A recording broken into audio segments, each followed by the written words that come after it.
Chapter 3, The Miracle Code, the Mind, Body, and the Placebo Effect.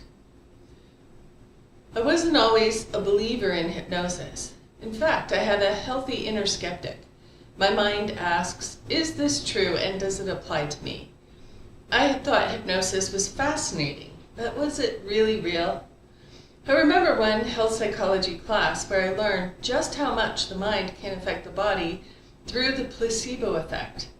I watched spellbound as the documentary highlighted the research explaining that a consistent percentage of people taking a fake pill, a placebo with no chemical compound, will show an improvement in symptoms just by the power of belief. The modern world has known about the placebo effect for almost 300 years.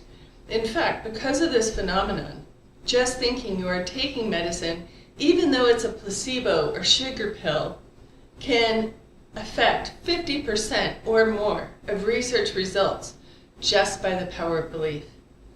Other factors and even small details can influence the placebo as well.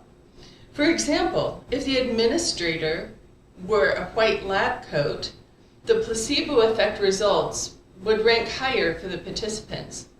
Or if the person giving the pills had a clipboard, the effect would be even higher still. Even the color of the placebo pill can affect the results. Red placebo pills often have a stimulant effect, whereas blue pills have a sedating effect. Research also found that if the administrator knew which participants in the study were getting a sugar pill or the real medicine, it would skew the results of the study even further. Because of this phenomenon, science now uses the double-blind testing method where none of the participants of the experiment know if they are getting the placebo or the real medicine. Even the person giving the pills doesn't know who is getting the placebo or the medication until the unveiling at the end of the study.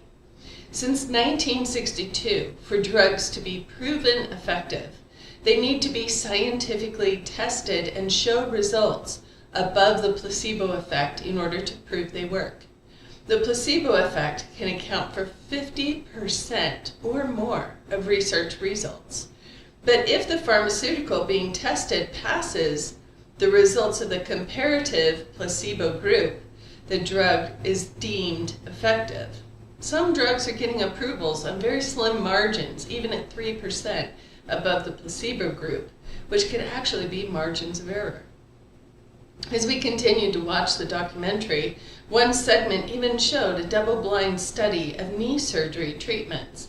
In this study, Dr. Bruce Mosley, a surgeon in Texas, was performing a two-part arthroscopic surgery for addressing crippling knee pain and wanted to know which part of the surgery was more effective.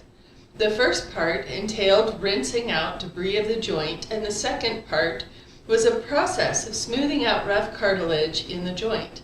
He enlisted the help of his colleagues to set up the study to compare the two processes of the surgery. He was informed that in order for the study to meet scientific research guidelines, he would also need a placebo group. The placebo group participants in the trial would receive no surgery but be treated as if they were getting the procedure. They then set up the clinical trials with 3 groups. The first group included participants getting the surgery where they rinsed the knee of debris. The second group had the procedure of smoothing out the cartilage. The third group of participants was the placebo surgery group, with no physical intervention. However, they went through the same steps of the procedure as if they were getting the physical surgery like the other 2 groups. The results were shocking. The mock surgery participants had the same recovery rates and benefits as the participants who got the real surgery, even though no surgery was actually done for the placebo group. Researchers even followed up with the participants up to 2 and 5 years later, and the mock surgery patients' results were just as good as the actual surgeries. My mind was blown. I had heard of the placebo effect before, but it was always used somewhat dismissively. Oh, that's just the placebo. But wait, placebo surgeries fared just as well as the actual surgery, and they followed up with the participants 2 years later, showing the patients walking with no pain. They still had the same recovery results as the other 2 groups who got the surgery. How could our belief about taking a pill or a belief about surgery cause the body to heal and overcome an illness or health issue? It wasn't just a trick of the mind. Something very real was happening. This knee surgery study especially showed that the body was actually creating real healing. It wasn't just a trick or short-term results. I was fascinated. Near the end of the film, it showed a man undergoing brain surgery with no anesthesia, using only hypnosis. The man undergoing surgery was aware and awake, talking with the surgeons while they operated on his brain. He didn't report any discomfort or pain. Hypnosis had turned off the pain response. At the end of the movie, our psychology professor said, "Well, that's the placebo effect, and that's why we do double-blind studies," as if to finalize the class. I was dumbfounded. How could she skip over watching the part about the man using hypnosis instead of anesthesia for brain surgery? No one was asking, so my arm shot up in the air. The benefit of being a 30-year-old back in college, I was no longer shy in classes. "So what about hypnosis?" I asked. "What do you mean?" she asked. "We just saw a man undergoing brain surgery using only hypnosis. Are we going to talk about how that works?" I asked. "We aren't going to talk about hypnosis in this class. There's a lot of controversy around it. Mostly psychologists believe that people are just playing along, and it's not real." "Well, someone undergoing brain surgery with no anesthesia, isn't that more than someone just playing along?" I asked, wanting more answers. "I really don't know," she said, turning to the class. "Okay, for the next week, read chapter 4 and have a good weekend." I gathered up my papers, piling them into my backpack, and hurried afterwards to catch her. "Miss Thompson, I'm really interested in hypnosis. Do you have any resources that you'd recommend?" "We don't cover hypnosis in the course materials. In fact, not really at all. You just have to do your own research," Ms. Thompson said. "I've heard the National Institute of Health is doing some interesting research, including alternative modalities. You might want to start there." I was floored by the information. My mind kept spinning over and over. How is it possible that you could turn off pain by using your mind? How is it that the body could physically recover just by thinking you are taking medicine when it's only a placebo? And what about the knee surgeries? I wanted more answers. I'd heard of the placebo effect before. It was mostly dismissive, but this research was showing that something very real was going on. What is the mind doing that it can control the body to the point of no pain? How is the mind overriding the body into full recovery even though no reparative knee surgery was actually done?